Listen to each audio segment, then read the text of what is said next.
La Iglesia Presbiteriana Coreana de Basaí. Estudio bíblico de grupo pequeño. Por Reverendo David Lee. Capítulo 90.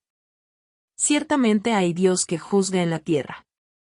Salmos capítulo 58, versículo 1 a 11. Plegaria pidiendo el castigo de los malos, al músico principal, sobre no destruyas. Mictam de David. Oh congregación, ¿pronunciáis en verdad justicia?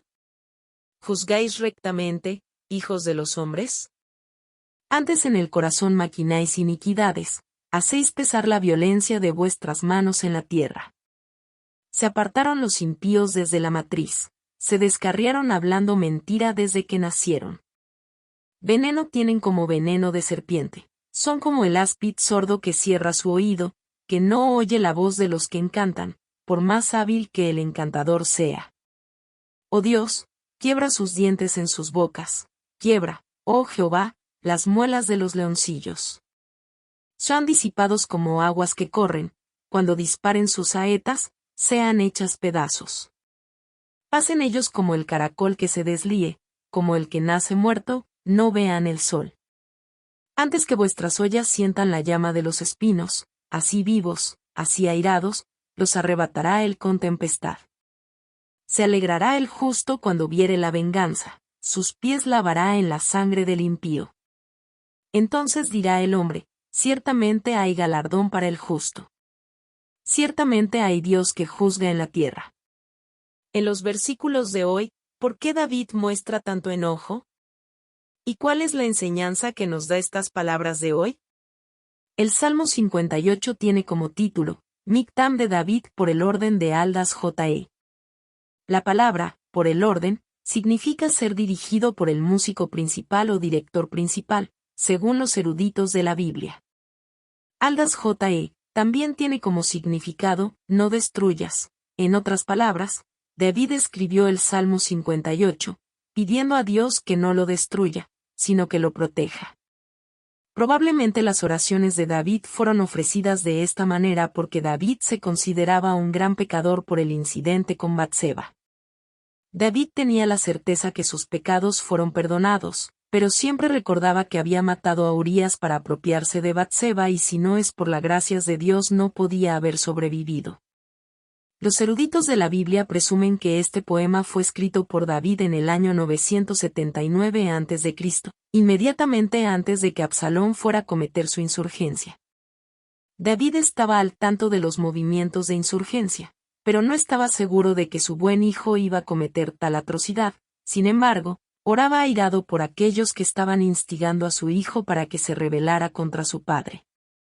¿Por qué Absalón planificó tal rebelión contra David? Absalón mató a su hermanastro Amnón porque había violado a su hermana Tamar, por lo que David tuvo que enviarlo al exilio a Absalón. Sin embargo, David estaba sufriendo por Absalón, por lo que Joab le pide a David que traiga a vivir nuevamente al Absalón a su lado. Y así fue, Absalón llega a vivir nuevamente junto a David, pero David no podía enfrentar todavía a Absalón, por lo que hace vivir en un lugar cercano, pero no lo quería volver a verlo todavía. Esto provoca un malentendido entre David y Absalón, puesto que Absalón pensó que David lo había perdonado por su falta. Aprovechando este malentendido, las personas alrededor de Absalón empezaron a instigar diciendo que David, su padre, no pensaba heredar a Absalón el trono, por lo que si tenía oportunidad debía rebelarse contra su padre para apoderarse del trono. Además, le decían a Absalón que el pueblo deseaba que Absalón fuera el rey. Así, poco a poco el corazón de Absalón fue llenándose del deseo de traicionar a su padre. Y David conocía bien las intenciones que tenía Absalón y las oraciones de David evidencian esto en los versículos de hoy. Mis hermanos, si uno de sus hijos planea traicionar a usted, quien es su propio padre y especialmente guiado por las mentiras dichas por otras personas, ¿qué ustedes pensarían? Probablemente sentiría odio y más todavía si es engatusado por esas personas. Y eran esos sentimientos que tenía David en esos momentos. Aún David había perdonado y pensaba aceptar a Absalón, quien había matado a otro de sus hijos, Amnón. Pero David se sentía más frustrado no por Absalón sino por las personas que estaban alrededor de su hijo tratando de engatusarlo para que se apoderara del trono de su padre. Por esas razones, David estaba pidiendo a Dios que castigara a esas personas que lo hacían desviar por el mal camino a su hijo Absalón, en vez del propio Absalón. Teniendo en cuenta estos antecedentes, si leemos el capítulo 58 de Salmos podemos sentir claramente lo que sintió el corazón de David. Oh congregación, pronunciáis en verdad justicia, juzgáis rectamente, hijos de los hombres.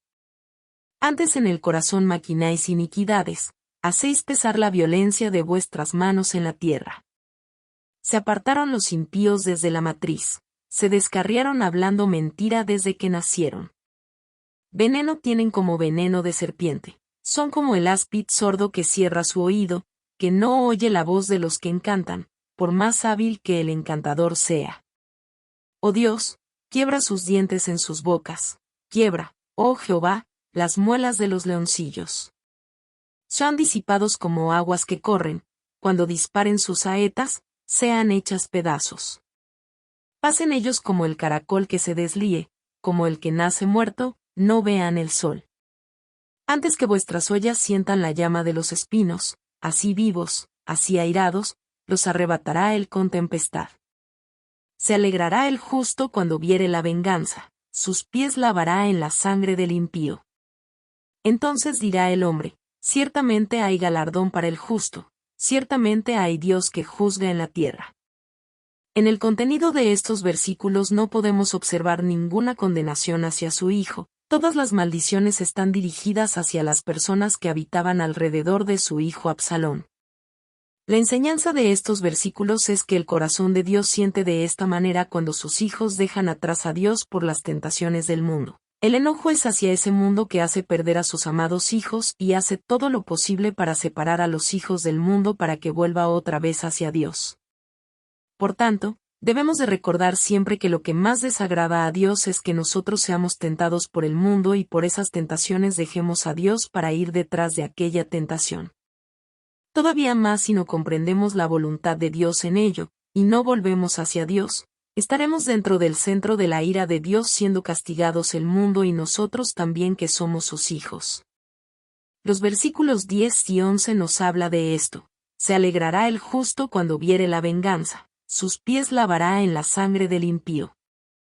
Entonces dirá el hombre, ciertamente hay galardón para el justo, ciertamente hay Dios que juzga en la tierra. Estos versículos nos dicen que Dios para proteger a nosotros que somos sus hijos nos puso medidas extraordinarias, juzgar la tierra y castigar a sus hijos. Oremos a Dios recordando siempre que no debemos de vivir de acuerdo al mundo, Dios es amor, pero también castiga a sus hijos para que andemos en el bien. ¿Ha dejado a Dios alguna vez llevándose de sus amigos? ¿Y cuál fue el resultado de aquello? Compartamos lo nuevo que ha sentido y ha decidido con las palabras de hoy.